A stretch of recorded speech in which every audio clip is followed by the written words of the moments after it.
What is going on, everybody? It's the Friday morning for AEW on TNT review for August the 18th, 2021. The last night before everything in AEW is supposedly going to change with this coming Friday's AEW Rampage. Coming to you from the United Center, the first dance they are calling it. Why are we going to taking Rampage from Texas, which it was supposed to be taped tonight, and moving it to the United Center a mere 2.5 weeks before All Out? Why? Why would we be doing that? Why? I don't understand. It's like, why would AEW want to do that? Because they know if CM Punk's coming in, which it's pretty much a thing, but if it's CM Punk coming in, debuting him on All Out, which they could do. They could debut him the Wednesday before All Out, and start a match that night, and people would accept it.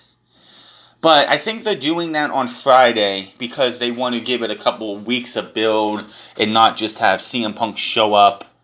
And yeah, so Rampage, that gives them 2 weeks to do something with CM Punk, get the reactions out there, and get everybody their chance to see CM Punk, get the newness to rub off in those 2 weeks, build up a match between whomever, and give you CM Punk at All Out. Now, speaking of All Out, we did get a couple matches named for tonight. One that's going to be fucking fantastic in my opinion, and the other, no. I don't even give two shits about seeing. Anyway, also, it was the 5th labor of Jericho. Could Jericho beat the final boss, MJF? He's gone through all the bosses, all the mini bosses, everything to get through here. Tables, glass, chair shots, jumping off the top rope, doing a top rope Judas effect, getting beaten left and right, powerbomb after powerbomb.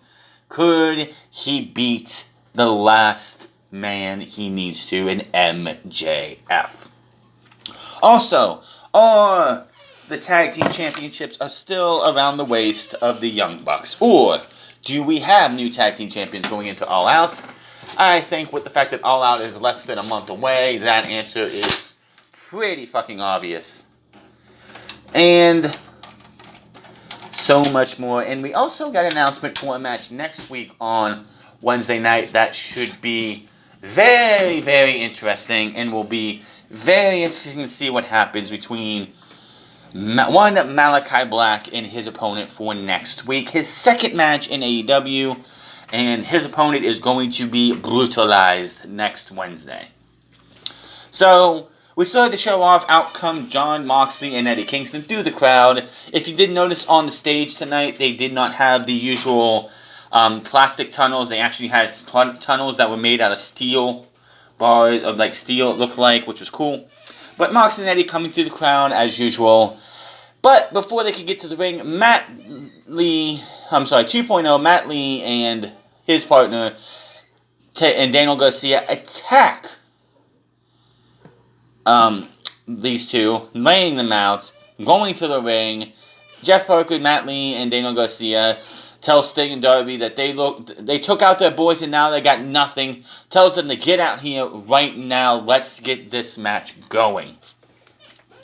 So, lights come down, lights go back on, Sting comes out to his music, he does a woo, and then the lights go back out, Darby's music hits, but Darby doesn't come from the ramp, because they did have the ramp go from the stage all the way to the ring tonight, so there was that.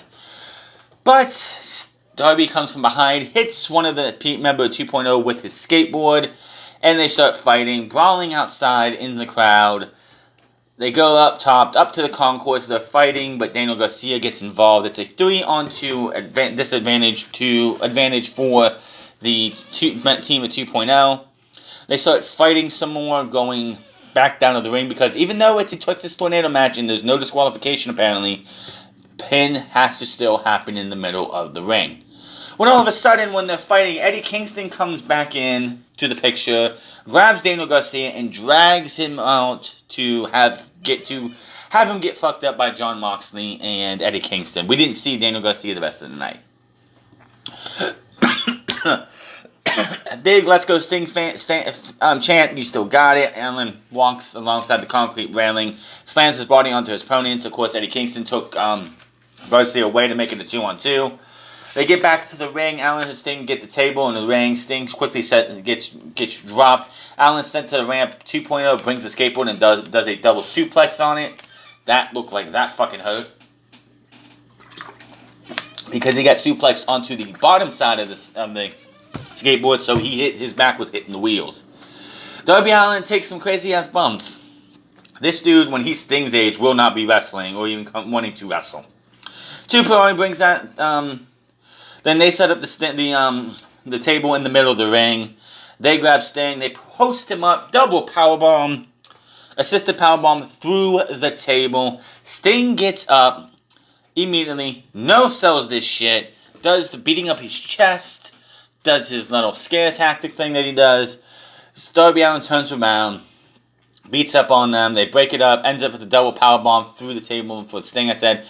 Allen gets a double drop kick on both men. Double Scorpion Death Drop. Then Sting stacks these two up, and I'm thinking, oh, we're going to get a double. We're going to get a stacked coffin drop.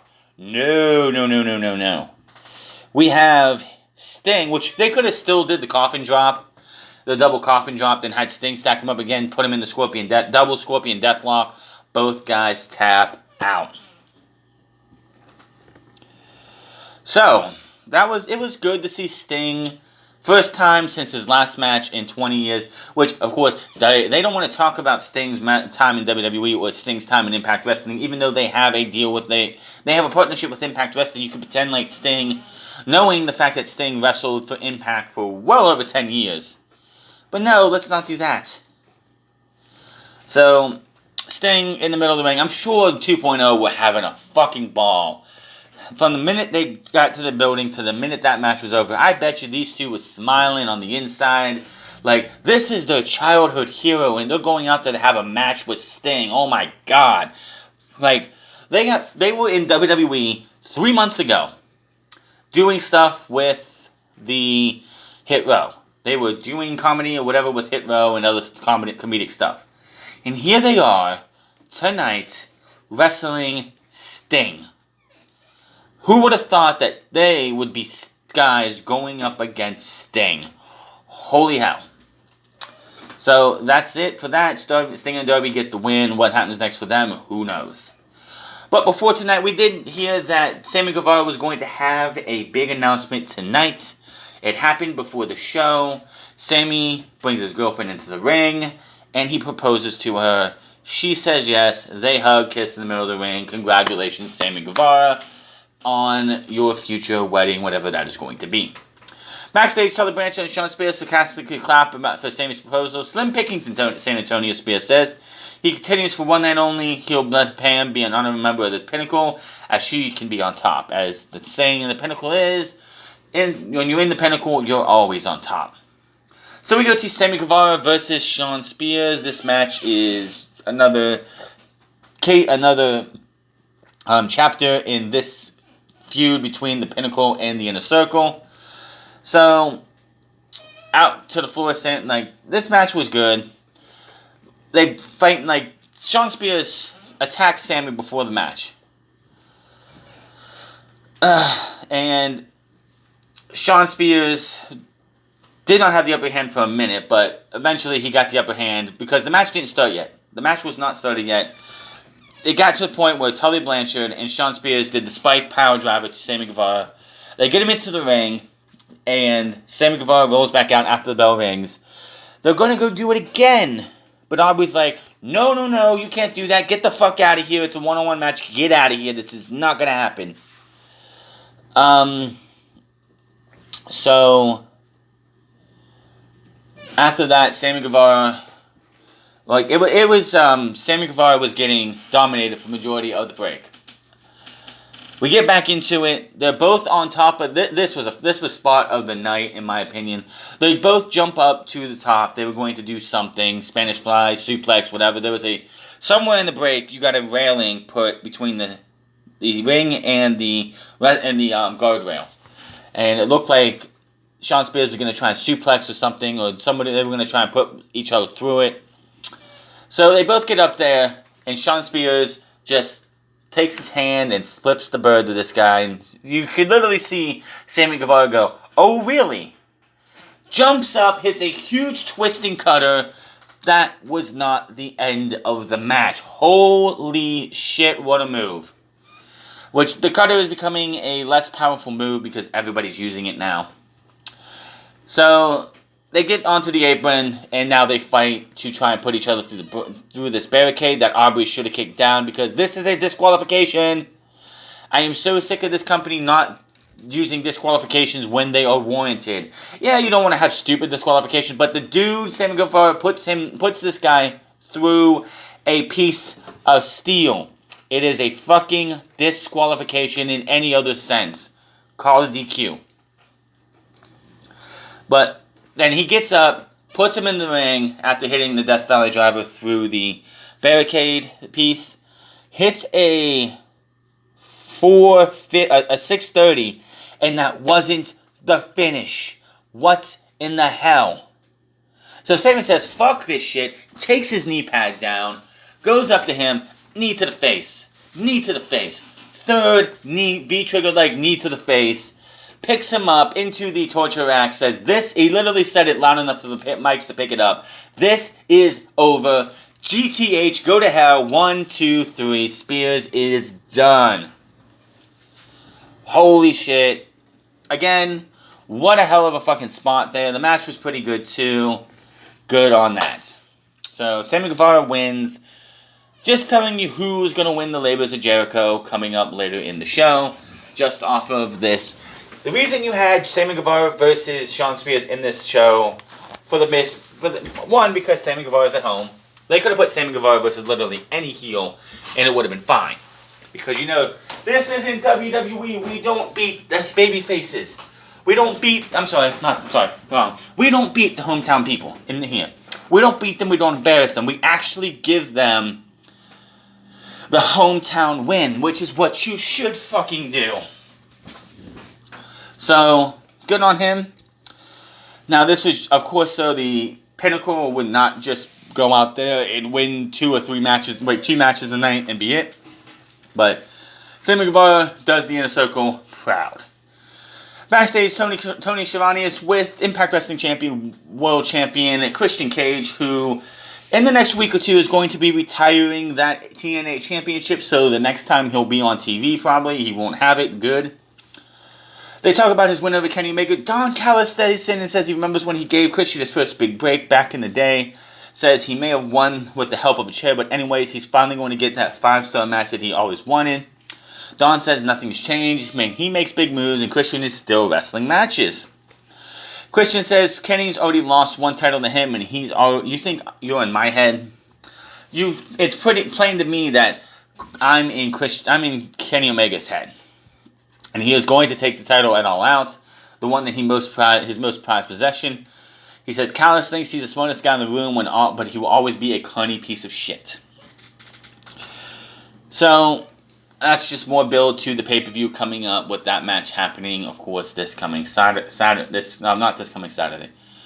On the 5th. Last week, we get a highlight package of Dante Martin's breakout performance with Kenny Omega and the Young Bucks last week. He said last week he took the AEW World Champion to his absolute limit. He's still young. He's going to learn how to keep rising up in the ranks, and Dante Martin will be the name everybody knows. We'll see about that. And then we get the fucking waste of time. I don't understand this. Tony Khan, you have fans selling out these buildings. You have the possibility probably of CM Punk this coming Friday.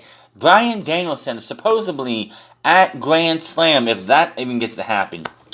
Why do you need to lower yourself to go ask Dan Lambert to sell tickets? Who cares about this? We don't give a shit about the UFC stuff. If we want to go watch UFC, we'll watch UFC. I don't give a shit about Dan Lambert Junior Dos Santos, and Andre Arlovski. I don't give a fuck about any of these guys. There is literally no goddamn reason to give this TV time. You could have put a fucking squash match here. You could have gave this time to the Young Bucks and the Jurassic Express, which is the match that's coming up here in a second.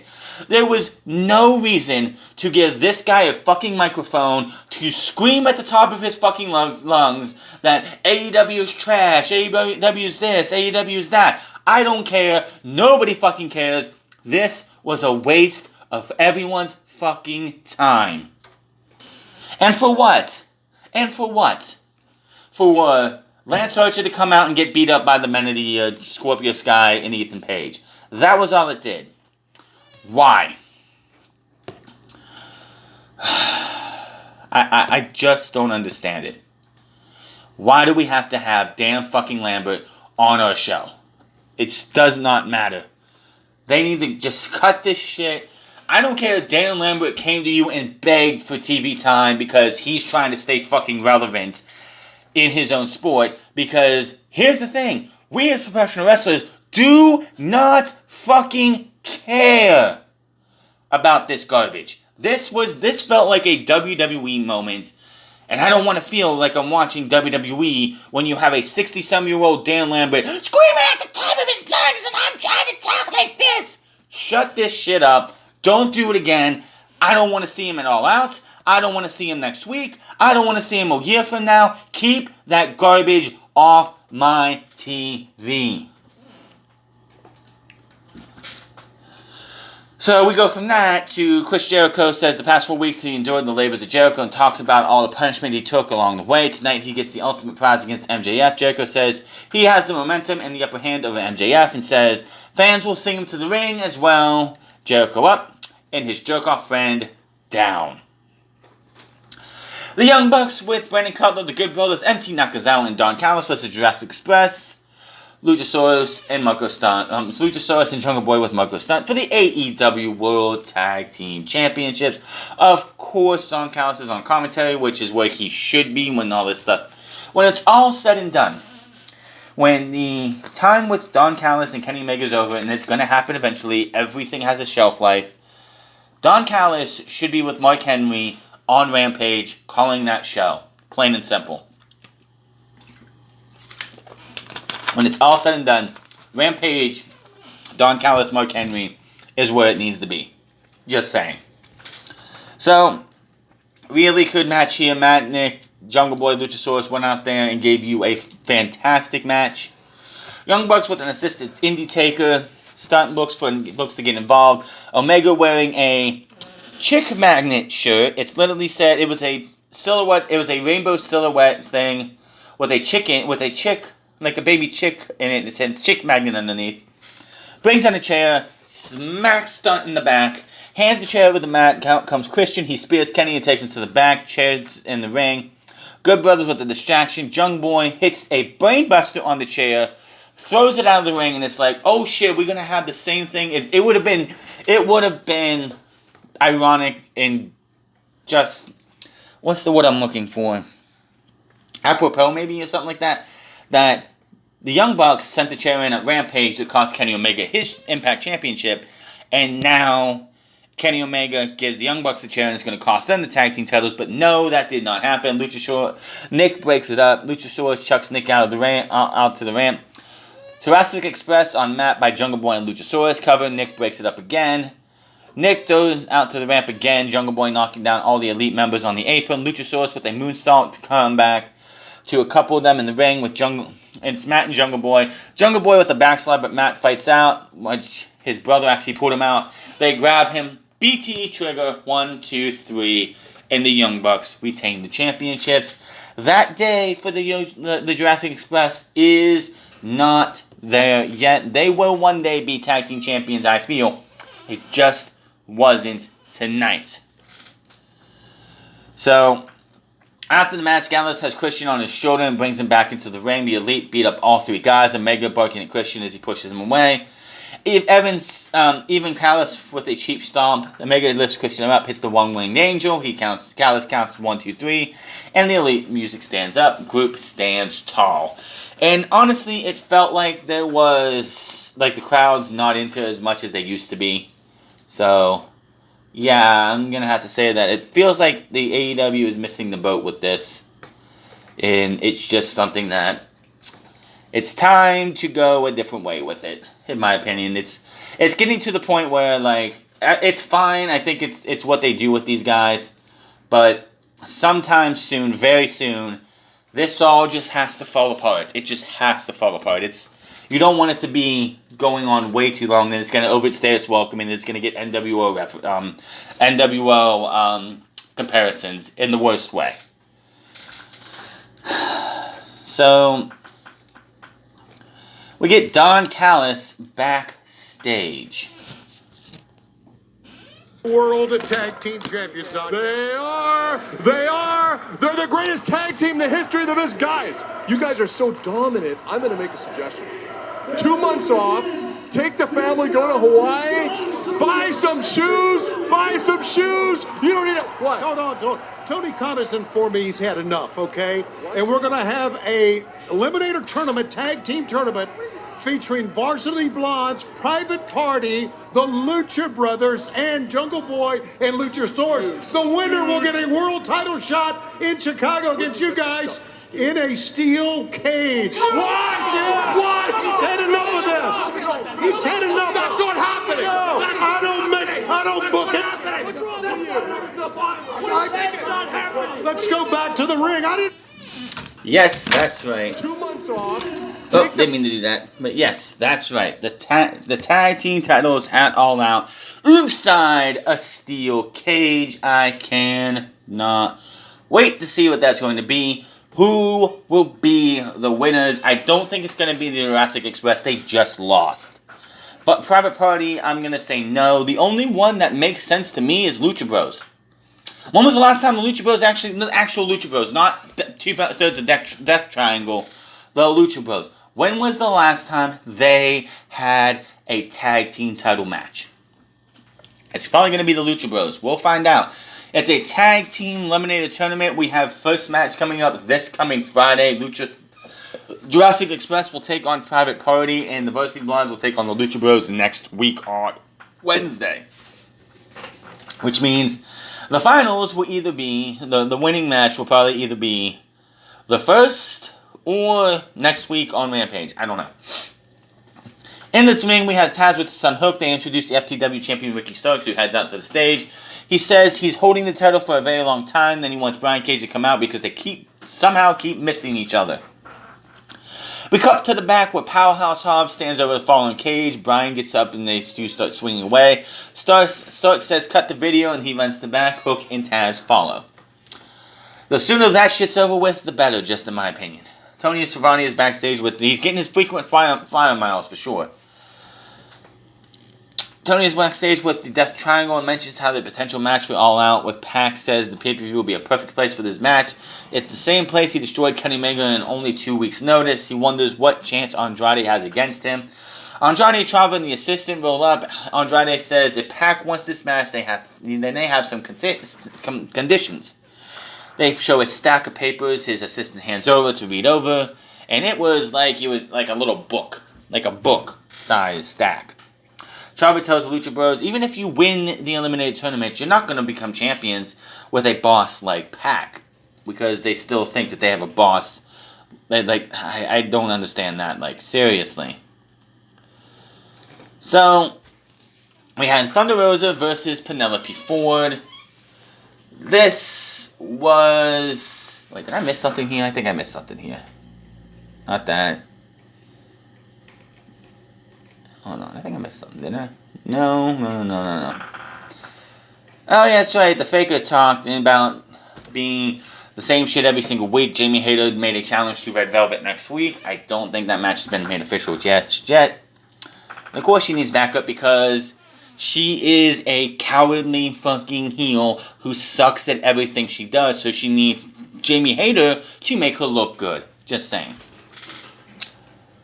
Yeah, I think I skipped over all this, didn't I? Yes, I did. Matt already cuts a promo about the best friends thinking he's picking on Wheeler Yuta. An equal opportunity ass kicker, he says. He'll take on Yuta, Taylor, and even kick Orange Cassidy's ass if he keeps poking his nose in his business. Cassidy says, you think you can beat me? How about we find out about that? That's probably going to be the match at All Out. In the ring, Tony Schiavone introduces Paul White. Paul White says it felt good to take out the factory last week. He has an announcement for the fans, but is interrupted by QT Marshall, Nick Camarato, and Alan Solo. QT says in AEW they don't build up the fans' anticipation just to let them down. White is stating to get ignored with QT's babbling. Marshall says instead of trying to explain this to the morons in Houston, he says he's the privileged to know a lot of information and has photos put up on the screen. We see x-rays of Big Show's hip. Paul White's hip, my bad. He talks about White having a bunch of surgeries, even to have a normal life. We see a photo of White's side, Paul White's side, and a giant staged portion of his hip. White calls QT plugs, LOL, and says that All Out, it will be a match with Paul White has a match against QT Marshall. I do not care about this match. I don't care. Why the fuck would I care? Like, QT versus Paul is not going to do a damn thing for me. This, to me, is pre-show match, plain and simple. I do not care to see this match. I don't think anyone cares to see this match. But I see why you put him in the match with somebody like QT, somebody you could easily beat up. You're not going to have him go up against somebody that can wrestle circles around him, so it's the way they're going to go. But it's just like, really? That's Paul White's first match in AEW is going to be against QT Marshall at All Out. You're going to take away a match from somebody else who should be on All Out. I don't know who that person would be. And you're giving it to QT Marshall and Paul White. Please. Jade Cargill announces she will face Kiera Hogan on Friday's Rampage. Good for her. And then we had the tag team thing. I kind of skipped over the whole thing. I don't know how, but it happened. So, we had Penelope Ford versus Thunder Rosa. This was your penultimate match, because the next match, of course, was the Lambert versus Jericho, number 5. Big Thunder Rosa chant as she has made Texas her adoptive home. So, yeah, there's that. So, this was an okay match. The problem I have with Penelope Ford is that it just feels like when you're watching this woman work, she's hesitant a lot. Like, she doesn't want to hurt somebody. She doesn't want to overdo something. It's just like that hesitation's always there. And I don't know why. You've been in AEW since the beginning. And it's 2021. It's 2 years later. And you're still hesitating here and there. And it just looks bad. Thunder Rosa with a couple spins. Death Valley Driver cover 2. Ford up with a knee on the back. A knee backbreak on Ford. Tries for another muted lock on Rose. But Rosa rolls over and locks in a submission of her own that looked like an STF of sorts for the tap out. We look back at the debut of Malachi Black at Road Rager, where he took out Arn Anderson and Cody. Tony talks with Arn and Brock Anderson. Finds out that Brock Anderson is getting a match next week with Malachi Black. I mean, a lot of people were talking about maybe Malachi gets to Cody by beating up on Brock Anderson. Well, here you go. Malachi Black is going to hurt this guy. Malachi Black. I think this match isn't going to be as long. It's not going to be as long as Cody, but it's going to be where he beats the living shit out of this guy. So, yeah. Brock Anderson, poor Brock. Your career was short and sweet, but hey, you got to be the sacrificial lamb for one Cody Rhodes and Malachi Black. Varsity Blondes versus Lucha Bros Tag Team Eliminator next week. Red Velvet versus Jamie Hayter. Orange Cassidy versus Matt Hardy. Malachi Black versus Arn Anderson. And that is versus Brock Anderson. Not Arn, my bad. This Friday on Rampage, Jade Cargill versus Kiera Hogan. Private Party with Matt Hardy versus the Jurassic Express with the Eliminator Tournament. And Jon Moxley with Eddie Kingston takes on Daniel Garcia with 2.0. Also, we heard a promo from Miro. He said he didn't forgive Fuego del Sol, who accepted something he didn't earn. That AEW contract says if nobody comes for him, he'll come for them. Eddie Kingston, the Redeemer, wants to talk. Eddie Kingston and Miro should be interesting, especially if that is the all-out pay-per-view match. Works for me. I mean, it gives something for Eddie to do. What is Jon Moxley doing at the pay-per-view? I don't know. AEW TNT champ. I'm sorry, my bad. Backstage, Moxley says what happened earlier today. Now everyone wants a piece of him. They're coming from everywhere. He talks about the Elite and Kenny Omega needing some protection.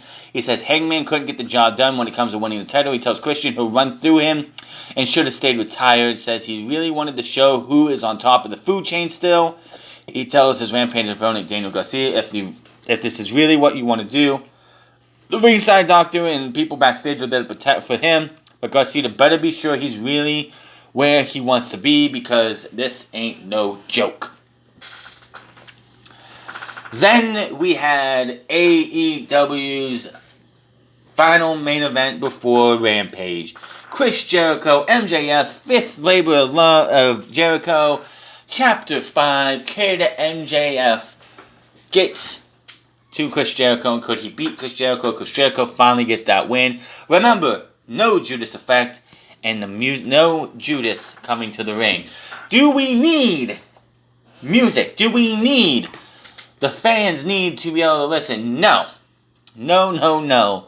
They come out, Jericho comes out, and everybody... Which, some people had it on board, on posters. Some people had scripts. They sang in a cappella the entire, half the song Judas that you would get for Chris Jericho's entrance. What a wrestling moment. I wish I could play it, but I'm sure AEW would copyright claim me for it. Holy shit, what a cool little moment that was. And honestly, I think MJF should have sold a little bit more, pissed off, throwing his hands around like, come on, this is bullshit or something like that. But he didn't. So, we have the match here. Good match here. Jericho and MJF went out there. MJF, of course, beat the living hell out of Jericho. Jericho beat the living hell out of MJF. MJF actually tore the sleeve off of Jericho and was starting to work on that injured elbow. He actually put him in the salt of earth. Tried for the salt of the earth early on. But it comes down to both men were trying to cheat. Both men were like, let's get my weapon of choice, MJF, to wearing Jericho Floyd. MJF gets caught with his ring. So Aubrey takes the ring, walks away. Jericho gets up, hits him with Floyd, goes to do Judas effect, but stops himself. He's like, oh shit, I can't hit this, because if I do, I lose. So MJF hits a Judas effect, puts him in the salt of the earth. That looks like that's going to be all, but Jericho looks at him and just rolls him over 1-2, but that's a kick out. Salt of the earth again, this time put on tight, and Jericho has no choice but to tap out. And that was the end of the show. As MJF celebrates, the fans boo, Jericho holding his arm as MJF makes his way up the stage. This was the right way to go. MJF needed to win. MJF should not be losing for the hell of it. This is Jericho fighting through blood, sweat, tears, and everything else, getting to the final boss and getting defeated because he's way past MJF's prime, his prime. MJF is the new king in town, and this is what should have happened. This was perfect. I enjoyed the whole labor thing. I think it could have been done differently, where it's like you have Shawn Spears, then Hoovy, then Wardlow, and then you finish with Nick Gage to really have the week before he goes out there and wrestles MJF. He's just a bloody mess with blood and everything. He comes in bandaged up and everything. Yes, he can't have Judas, but he's all fucked up. So, yeah, that is AEW on TNT. This is going to be very interesting. In 2 days, we could possibly be sitting here talking about CM Punk and who he could be facing it all out. Honestly, in my opinion, I really don't care if CM Punk shows up. It would be so hilarious if we get to Chicago and it's not CM Punk. And this is the sad part. You could have Bryan Danielson make his debut in AEW in front of that Chicago crowd, and it would be some boos, a lot of boos. I mean, there'd be cheers, but then they realized that we're getting CM Punk. We're not getting CM Punk. We're getting Bryan Danielson. People would feel a little cheated because why would you book the United Center for anybody other than CM Punk? But it's going to be interesting. Friday, going to be a big night. It's the go-home show for SmackDown, Rampage, where we're expecting CM Punk to make his debut. And then SummerSlam the next night. So this is a very interesting week of for professional wrestling and sports entertainment, if you want to say that. Only time will tell. But that is that. Hit that subscribe button. Comment down below. Like or dislike this video. Find me on Minds at the France Club. Find me on Twitch.tv/The France Club. And find me on Instagram at The France Club. And I will see you guys on Friday, which could be one of the biggest nights in professional wrestling history. Until then, my name is The France, and I'll see you guys later.